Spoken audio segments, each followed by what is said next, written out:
other one is that you're on the Judiciary Committee. Robert Mueller's report is in the distance. Yes.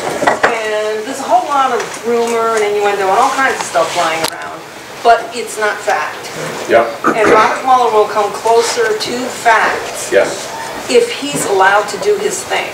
Yes. And I'm really concerned, and it makes me feel better to know that there are those moments of bipartisanship and, you know, the reaching out, and maybe the defibrillator is working, you know? Because when you see the news that came from the New York Times this weekend, and very little response from the party in power, it makes me wonder if should Mueller be fired, or should Mueller come up with something that's actionable, that there will not be enough oomph coming from the side in power to do anything about it. And it makes me feel good. You're on the Judiciary Committee. I've seen you make comments on C-SPAN and also on the cable news channels, and I feel you're a strong voice.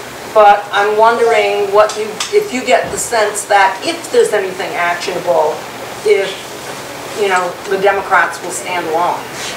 I don't think so. I think others will join us. We had two pieces of bipartisan legislation to protect special counsels. Right. One was Chris Coons and Tom Tillis, and the other was me and Lindsey Graham. And they were different, and we were trying to work out our differences. And then the majority leader said, oh, we don't need to worry about that. Nobody's going to fire Bob Mueller. We don't need to protect against this sort of stuff. So that kind of put a damper on the Republican side on doing that, and the result is there hasn't been progress at tying the two bills together, and neither of them has been called up for a markup in the committee that would require that to take place. After the news that the president tried to fire Mueller, and only his White House counsel threatening to quit over it prevented him, it's now harder for Mitch McConnell to say, oh, there's no chance of that. Yeah. So I hope when we get back, that'll put a little bit more fire into the determination to get those bills passed. I also think that it's such a bridge too far for the Republicans to permit that to happen. Some would follow, but I think the party would break apart on that, and some Republicans would be infuriated and would stick with protecting the Mueller investigation. The danger is that there's a very concerted effort to try to convince the public that Mueller is a crook, that the FBI agents who work for him and the FBI generally are corrupt, and that the investigation is a phony and is a witch hunt. Now that takes place out in fake news land.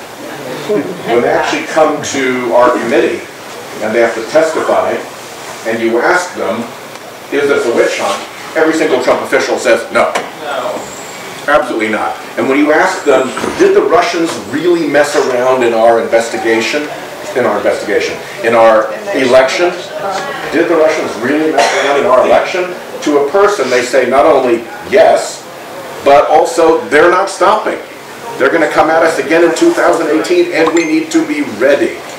And the problem is that this politics of smearing the FBI, first of all, takes up all the space that we should be using to protect our elections in 2018, and second, it creates an environment in which it's going to be easier for Republicans to go the other way.